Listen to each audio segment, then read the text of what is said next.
Hi, my name is Steph. I want to talk to you today about pregnancy and heartburn.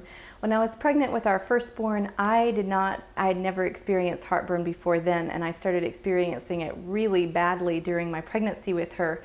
And I learned how to avoid some foods. I learned to avoid dairy that was not cultured. I learned to avoid, certain spicy foods and other things, and that helped somewhat. My midwife was able to do some adjustments with me that helped somewhat as well, but it ended up being something I kind of dealt with the rest of the pregnancy. And it was no fun at all. So we're expecting our son in about 10 weeks, and I was determined this pregnancy to find something to help me not have to be as miserable with this heartburn as I was last time. And I found a combination of different things that really helped out a lot, and I've had a heartburn all of one time this entire pregnancy, and it was very mild and short-lived. So I wanted to share with you what I've learned to help keep heartburn at bay in pregnancy. All of these things should be pregnancy safe, but always check with your practitioner first. The first thing I do is I try to take a little bit of raw apple cider vinegar every day. I just put a tiny splash in some water. You don't want it to be too acidic or too much, and a little bit goes a long ways, and then I'll just drink that down. You can find the apple cider vinegar in almost any health food store, and a lot of grocery stores now have it in their health section. The main thing I'd say is make sure it says raw on here, because the regular kind that's been pasteurized is not going to get you the same effect as the raw.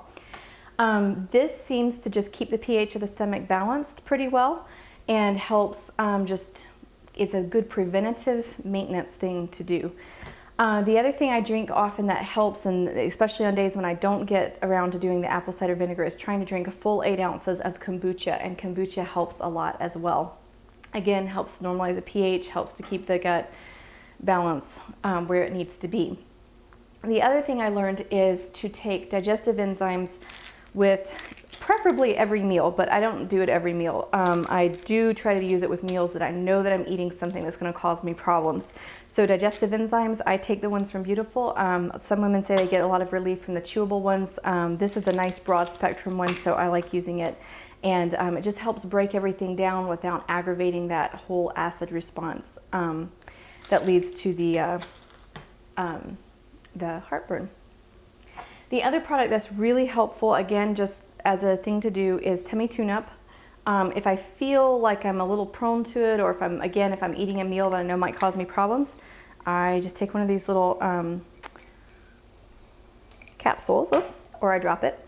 I open it up and I put the powder on my tongue. It's very mild tasting. This is a probiotic blend. You can take other kinds of probiotics, they'll probably help. It's good bacteria in the stomach. The reason I open it up is tummy tune-up's enteric coated, so you want it to, you want the powder to hit your stomach and not necessarily get to your gut, which is what the enteric coating does. And last but not least, after you're dealing with heartburn, activated charcoal will neutralize it in short order. So that's what I use with pregnancy and heartburn.